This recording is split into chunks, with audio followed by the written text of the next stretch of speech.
रेगिस्तान की नदी के किनारे कई दिनों से एक सूखा पेड़ खड़ा था। एक दिन एक डॉल्फिन मछली अपने मुंह से उस पेड़ पर पानी डालने लगी। कुछ ही दिनों में पेड़ हरा भरा हो गया। एक दिन एक तोता आकर पेड़ की डाल पर बैठ गया और वहीं अपना घोंसला बना लिया। कुछ दिनों बाद घोंसले में छोटे छोटे चूजे आ गए। एक दिन तोता दाना ढूंढने गया, तभी एक कसाई आकर उस पेड़ को काट देता है।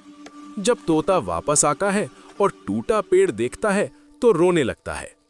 कहानी सिखाती है, किसी का घर उजाड़ना सबसे बड़ा